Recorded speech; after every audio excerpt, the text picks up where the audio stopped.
எல்லோருக்கும் ஸ்தோத்திரம். இப்போதும் கூட ஃபர்ஸ்ட் கொரிந்தியன் 15ஆம் அதிகாரம் வசனம் 57ஆம் வசனத்தை பாருங்களேன். நம்முடைய கர்த்தராகிய இயேசு கிறிஸ்துவினாலே நமக்கு ஜெயம் கொடுக்கிற தேவனுக்கு ஸ்தோத்திரம். நமக்கு எல்லா வகையிலும் எல்லா சூழ்நிலையிலும் நமக்கு ஜெயம்னு ஒண்ணு எப்பயுமே இருந்துகிட்டே இருக்கும். அது நெகட்டிவா இருந்தாலும் அதை நமக்காக அவர் பாசிட்டிவா மாத்திடுவார். அந்த மாதிரி நிறைய அதிசயங்களையும் அற்புதங்களையும் தேவன் ஒவ்வொருத்தவங்களுக்கும் செஞ்சுட்டு தான் இருக்கிறாரு. நம்மள மறவாத தேவன்றதை நம்ம ஒவ்வொரு நாளும் நினைவில் கொள்ளணும். ஆண்டவர் நம்மள மறக்கிறது இல்லை. நம்ம பிரேயர் பண்ண மறந்தா கூட நம்ம சோர்ந்து போனாலும் நம்மளை சுத்தி இருக்கிறவங்க மூலமா நமக்கு ஆசீர்வாதங்களை தர ஒரு போதுமானவரா இருக்கிறார். இப்போதும் என்னை மறவா இயேசுநாதா என்ற பாடலை பாடி ஆண்டவருடைய நாமத்தை மகிமைப்படுத்தலாம். இந்த சேனலை பார்க்கிற ஒவ்வொரு சகோதர சகோதரிகளையும் ஆண்டவருடைய நாமத்தில் உங்களை எல்லோரையும் வாழ்த்தி வரவேற்கிறேன். ஆண்டவர் இன்னும் அதிகமாக உங்களை ஆசீர்வதிப்பாரு. உங்களுடைய தேவைகளை சந்திப்பாரு. உங்களுடைய தேவைகள் எதுவா இருந்தாலும் ஆண்டவருக்கு அது லேசான காரியம். நம்ம ஜெபிக்கிறதுக்கும் வசனம் வாசிக்கிறதுக்கும் நேரம் ஸ்பெண்ட் பண்ணும்போது ஆண்டவரோடு இருக்கிறதுக்கான நேரத்தை நம்ம செப்பரேட் பண்ணும்போது தான் அந்த ஆசீர்வாதங்களை நம்மளால ரியலா உணர முடியும். சரிங்களா? நீங்க ஆண்டவரோடு டைம் ஸ்பெண்ட் பண்ணுங்க. கண்டிப்பா ஆண்டவர் உங்களை ஆசீர்வதிப்பாரு. இப்போதும் நம்ம எல்லோரும் சேர்ந்து என்னை மறவா இயேசுநாதா என்ற பாடலை பாடி ஆண்டவருடைய நாமத்தை மகிமைப்படுத்தலாம். ஸ்தோத்திரம் தகப்பனே, ஸ்தோத்திரம் எங்களோடு ஜீவிக்கிற எங்கள் பிதாவே, பரிசுத்தரே உமக்கு ஸ்தோத்திரம் அப்பா. பரலோகத்தின் ராஜாவே உமக்கு ஸ்தோத்திரம். நேற்றும் இன்றும் என்றும் மாறாதவரை நன்றியோடு சோதரிக்கிறோம் அப்பா. என்றென்றும் மறவாதவரை நன்றியோடு துதிக்கிறோம் தகப்பனே. பரிசுத்தரே உமக்கு ஸ்தோத்திரம் அப்பா. பரலோகத்தின் ராஜாவே உமக்கு ஸ்தோத்திரம் தகப்பனே. அனாதி எல்லோருக்கும் ஸ்தோத்திரம். இப்போதும் கூட ஃபர்ஸ்ட் கொரிந்தியன் 15ஆம் அதிகாரம் வசனம் 57ஆம் வசனத்தை பாருங்களேன். நம்முடைய கர்த்தராகிய இயேசு கிறிஸ்துவினாலே நமக்கு ஜெயம் கொடுக்கிற தேவனுக்கு ஸ்தோத்திரம்.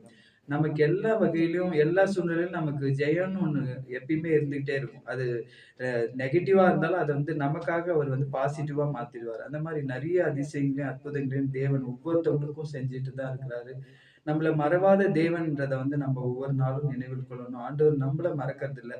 நம்ம பிரேயர் பண்ண மறந்தா கூட நம்ம சோர்ந்து போனாலும் நம்மளை சுத்தி இருக்கிறவங்க மூலமா நமக்கு ஆசீர்வாதங்களை தர ஒரு போதுமானவரா இருக்கிறார். இப்போதும் என்னை மறவா இயேசுநாதா என்ற பாடலை பாடி ஆண்டவருடைய நாமத்தை மகிமைப்படுத்தலாம். இந்த சேனலை பார்க்கிற ஒவ்வொரு சகோதர சகோதரிகளையும் ஆண்டவருடைய நாமத்தில் உங்களை எல்லோரையும் வாழ்த்தி வரவேற்கிறேன். ஆண்டவர் இன்னும் அதிகமாக உங்களை ஆசீர்வதிப்பாரு. உங்களுடைய தேவைகளை சந்திப்பாரு. உங்களுடைய தேவைகள் எதுவா இருந்தாலும் ஆண்டவருக்கு அது லேசான காரியம். நம்ம ஜெபிக்கிறதுக்கும் வசனம் வாசிக்கிறதுக்கும் நேரம் ஸ்பெண்ட் பண்ணும்போது ஆண்டவரோடு இருக்கிறதுக்கான நேரத்தை நம்ம செப்பரேட் பண்ணும்போது தான் அந்த ஆசீர்வாதங்களை நம்மளால ரியலா உணர முடியும். சரிங்களா? நீங்க ஆண்டவரோடு டைம் ஸ்பெண்ட் பண்ணுங்க. கண்டிப்பா ஆண்டவர் உங்களை ஆசீர்வதிப்பாரு. இப்போதும் நம்ம எல்லோரும் சேர்ந்து என்னை மறவா இயேசுநாதா என்ற பாடலை பாடி ஆண்டவருடைய நாமத்தை மகிமைப்படுத்தலாம். ஸ்தோத்திரம் தகப்பனே, ஸ்தோத்திரம் எங்களோடு ஜீவிக்கிற எங்கள் பிதாவே, பரிசுத்தரே உமக்கு ஸ்தோத்திரம் அப்பா.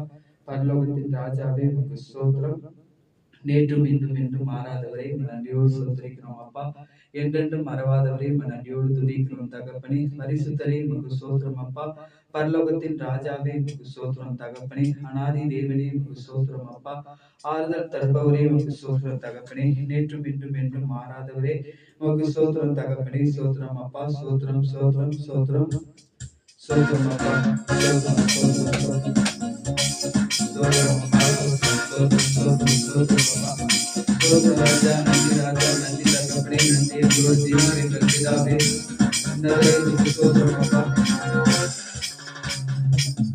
என்னை உந்தன்மையவார் என்னை நடத்தும். என்னை மறவார் உந்தன்மையவார் என்னை